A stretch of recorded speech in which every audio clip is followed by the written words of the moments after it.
Laudetur Jesus Christus, Semper Laudetur. Nous abordons le dernier point des remèdes contre la dépendance affective aujourd'hui. Pour s'estimer soi-même, il faut se regarder comme Dieu nous regarde. Cela n'est possible que si l'on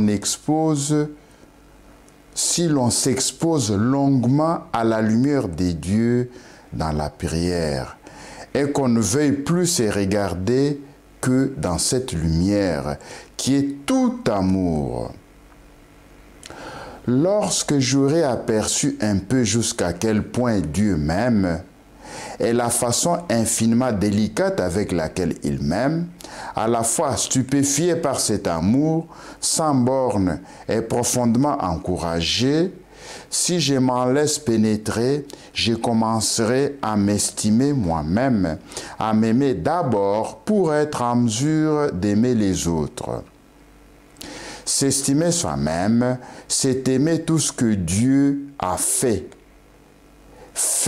et veut faire en chacun de nous.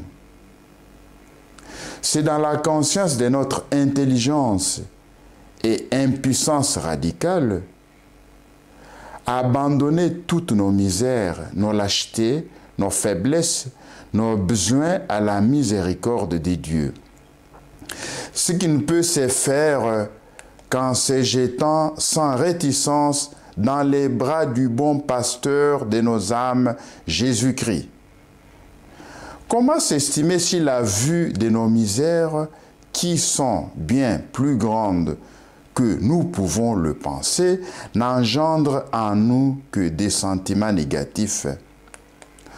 On ne peut avoir une juste estime de soi-même que dans une foi très vive et une confiance éperdue en l'amour de Dieu, l'incarné, dont la tendance à notre égard est incompréhensible, toujours prête à tout nous pardonner et à nous renouveler des fond en comble.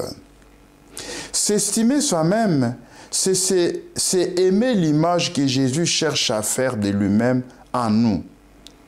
Car c'est dans cette image que réside notre véritable identité personnelle. Dans cette optique, on est certes loin des formes particulières d'estime de soi, recommandées par certains psychologues et psychiatres aux personnes devant vivre dans la solitude lorsqu'ils leur disent « Gâtez-vous, dorlotez-vous, faites-vous plaisir, masturbez-vous, ayez des relations sexuelles. » La vérité est que la quête du plaisir d'essence, légitime dans la mesure où elle est conforme à l'ordre voulu des dieux, ne doit jamais faire obstacle à l'action libératrice que Jésus ne peut accomplir en nous que dans la solitude et donc dans le sacrifice des plaisirs charnels de l'Égypte. Mais ces sacrifices en vaut la peine, parce que si je me le refuse, je ne pourrai jamais connaître l'immensité de l'amour de Dieu, ni connaître mon identité personnelle, et même apprendre à m'aimer moi-même. Et si je n'arrive pas à m'aimer moi-même, d'un côté, je n'aurai jamais confiance en moi-même, c'est-à-dire que je ne serai jamais libéré de mon insécurité, et de l'autre, je serai toujours déçu dans mes relations avec le prochain, étant incapable de l'aimer. C'est dans la solitude, Jésus nous apprend l'amour de l'autre.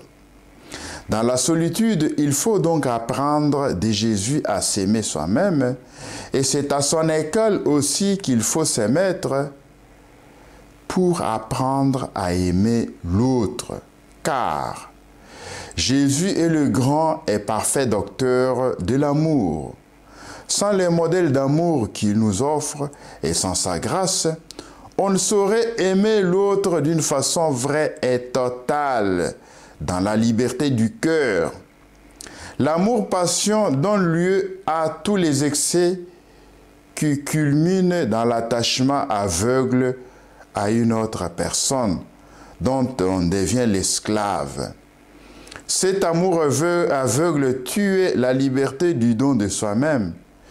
Mu par ce type d'amour, devenu une passion tyrannique, on ne se donne pas, parce qu'on ne s'appartient pas.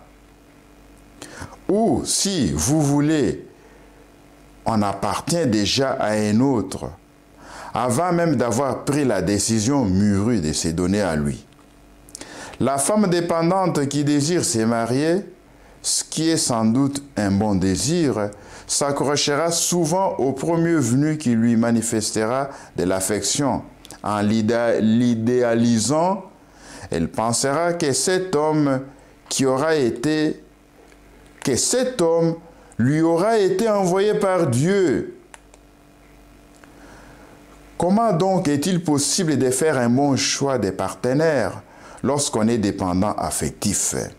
Il faut d'abord, dans la solitude, regarder longuement Jésus et lui demander instamment de répandre son amour dans notre cœur, afin que notre cœur, libéré de l'aveuglement, de la passion, puisse devenir capable d'aimer de la façon que lui aiment les hommes, suivant son commandement. Aimez-vous les uns les autres comme je vous ai aimé. Jean chapitre 13, verset 34. L'amour de Jésus pour nous s'est exprimé par le don total de lui-même. Dans son amour parfaitement libre, il n'y avait aucune recherche de lui-même, aucune recherche de son intérêt, aucune recherche des plaisirs égoïstes, mais désintéressement complet et pure gratuité. Nous ne pouvons certes pas arriver à une telle perfection dans l'amour de l'autre, mais il n'en reste pas moins que l'amour vrai du prochain, que ce soit l'amour des parents pour les enfants, ou l'amour des enfants pour leurs parents, ou encore l'amour des époux entre eux, doit prendre sa source dans le cœur de Jésus. Cela exige une authentique conversion, qui ne peut se réaliser que si, dans la solitude, on a donné son cœur à Jésus et qu'on le laisse faire ce qu'il désire tant. Nous donner son propre cœur afin que ce soit lui qui aime l'autre et qui aime tous dans les autres à travers nous.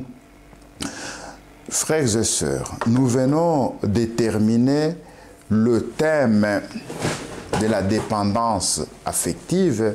Certainement, la fois prochaine, nous pourrons aborder un autre thème. Laudetur Jesus Christus, Saint-Père, Laudetur.